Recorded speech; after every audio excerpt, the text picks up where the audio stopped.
Alright, episode 12, and one I'm very excited for because A, I learned a lot, and B, this is an animal I wasn't that familiar with prior to making the video.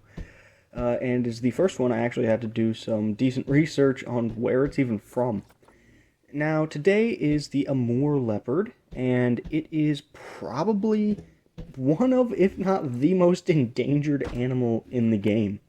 Many people aren't quite sure what it is, so let me explain it to you while I get my basic blueprint set up.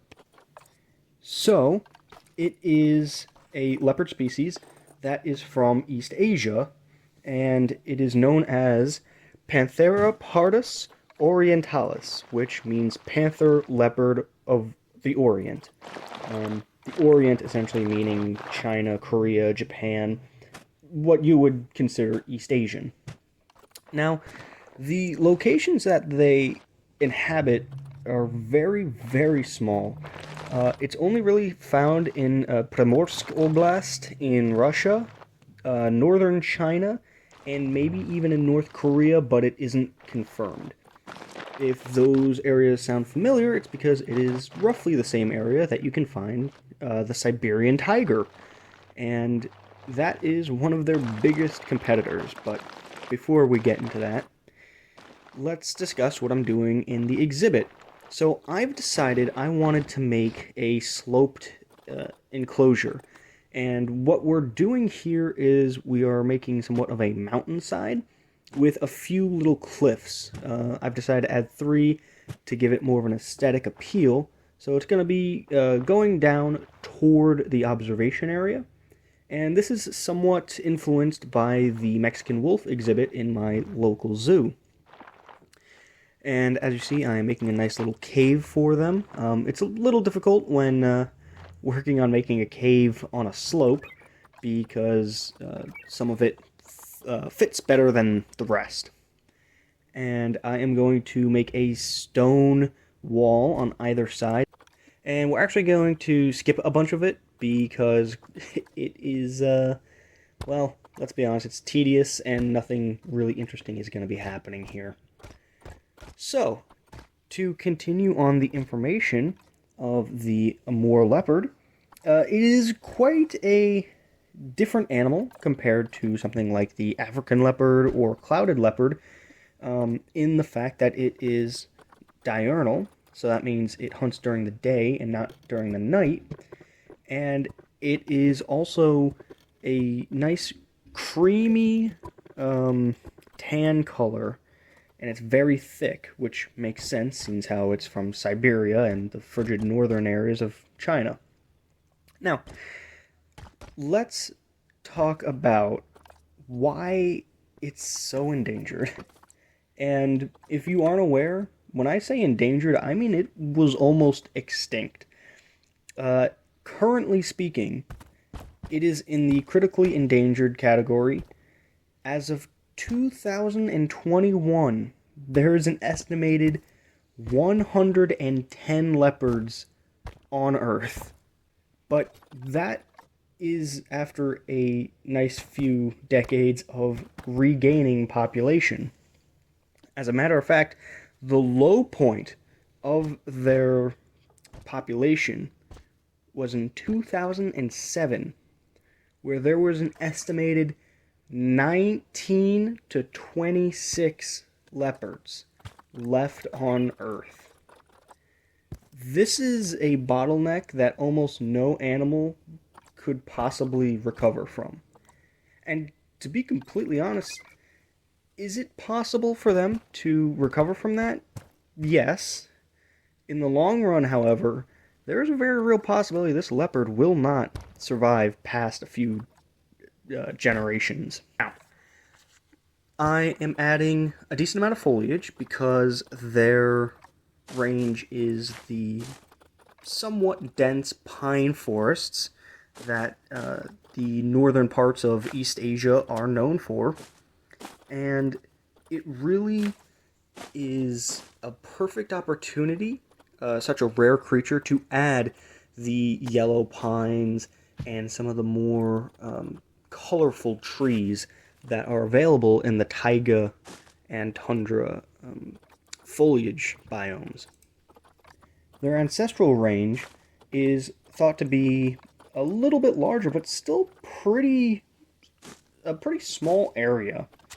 They have thought to be gone as south as Beijing, being throughout the entirety of the Korean peninsula, and while not confirmed, there is a possibility that it may have even been on some of the more northern islands of Japan. But again, there's been no fossil records or evidence of such. Now, some people may be wondering, why is it called the Amur leopard? Because a lot of other leopards are, known based on pretty obvious things. Clouded leopard, it looks pretty cloudy and lives in the mountains. The African leopard, the leopard of Africa. The name actually comes from Reginald Innes Pocock? I don't know how to say it. I'll put the name right up here. In 1930, when he was comparing leopard specimens in London's Natural History Museum with a pelt he found in Amur Bay, which is in Primorsky, Russia. Now, there is some debate on if it is related to other leopard species of Asia, but nothing really concrete has come to light. However, it is very noticeably different when you compare them to other leopards.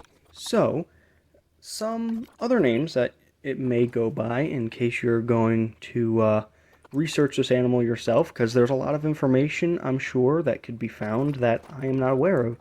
And that is simply because such a rare creature, it's kind of hard to figure these things out, and I'm sure if I spoke Russian, Chinese, or maybe even Korean, I may be able to find some better documentation on the animal. But unfortunately, I do not. It is also known as the Manchurian leopard, the Korean leopard, and the Siberian leopard, which makes perfect sense. As with many other leopard species, they are solitary, and really are only in groups during the mating period, or if the mother has cubs. Now, surprisingly, they don't have a very large personal territory. Usually it is only about 19 to 116 square miles, which does differ based on sex, age, and the actual size of the family. Now, one of the reasons that the territories are the size they are is because they're usually along a river basin and is defined by topographical borders like mountains, cliffs, gorges, etc. We have gotten our leopards in, and we are going to experience me not understanding how the climbing mechanic works. And once we actually get to me figuring it out, I will explain to you the problem I had. As for now, let me explain why they're threatened. And it's for pretty much the reasons you would expect. Poaching, habitat loss, and unfortunately, due to the small population, inbreeding. Which is a large issue with a lot of animals that have gone through near extinction events, something we had discussed previously in the Alpine Ibex video. So currently, I am desperately trying to figure out how to give them more climbable area by adding trees and rocks and hopefully giving them something to do. And as I look, I am losing climbable area, and it confused me greatly. Now, after a ton of trial and error with different types of trees and whatnot, I did eventually figure out the problem. The issue wasn't that there weren't trees to climb, it was that trees in this game do not give a climbable bonus, for lack of better terms. There is actually a radar, which I learned about while building this, that will actually tell you what is and isn't seen as a climbable surface. And it will be marked with green on the heat map for the selected animal in the exhibit. As you can see, I am currently trying my hardest to add any sort of climbing-based tool creation. I don't even know what I'm doing at this point. It looks like, oh god. And I got excited because I'm like, oh, the leopard's going by, and I'm in the red for climbable, and I am so confused. As I continue to fumble this seemingly basic task, let me God, I'm so sorry. Let me explain one of the other things that most likely leads to such a stint in their population. And that is quite simply, there is an unreasonably short breeding period. To give you an idea, the sign that females are ready to reproduce is something called estrus, and that is only a window of 12 to 18 days. Now, it could be monthly, yearly. Unfortunately, the specifics I don't have, but if I'm basing it on my knowledge of deer, which is probably completely inaccurate, and if someone knows, please absolutely put it in the comments, it's probably only 12 to 18 days a year. And they have a gestation period that can max up to 105 days, and then stay with their cub, yes, usually it's only 1 or 2 cubs, for 18 months. So that is roughly 20 months from one cub to a second cub, which is a very slow and gradual rise in population. Now, as you can see, I have finally figured out what I need to do. I may not know it yet, but I have figured it out. Even though I'm adding more rocks and whatnot, what I did there was actually correct. Adding the climbable logs into trees, and that will give them the property of climbable.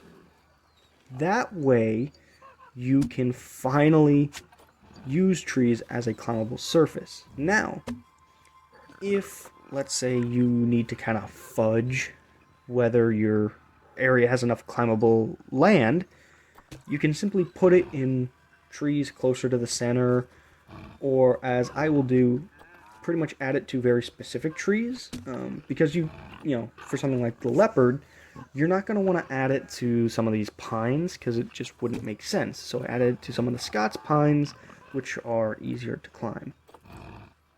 And even though I added these rocks unnecessarily, I did manage to make it look a little bit more interesting. And here is that heat map I was telling you about. So that's all the navigable land. And then, if you notice, when I add that, you can just barely make out that green color to it.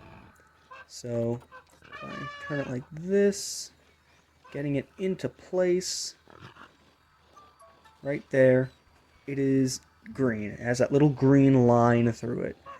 And then from there, you can now see how you are able to actually properly have more climbable areas that look natural rather than just having the usual prefabs that I'm kind of used to using. Now, I am pretty much out of information. As I said, it was very difficult to actually find information on the Amur Leopard, and hopefully they do manage to make a spring back from their near-death scenario. However, it would not surprise me if that isn't the case. So, as I finish up, I am going to give my usual outro. Thank you for watching. If there's any information you have, because this is a situation where I literally, if you have more information, I would love to know it. And if you have sources for it, that's the best. And if you did enjoy the video, please go ahead and like, subscribe, do all the fun YouTube stuff. Soon I should be coming out with some of the other content I planned on making. Things are changing quite fast for me, and hopefully soon I will have some live action experiences for you and teach you a little bit of wilderness education, to put it vaguely. So, once again, thank you for watching. Comment, like, subscribe, all that fun stuff. And I will see you in the next video. Have a good one. Go outside. Goodbye.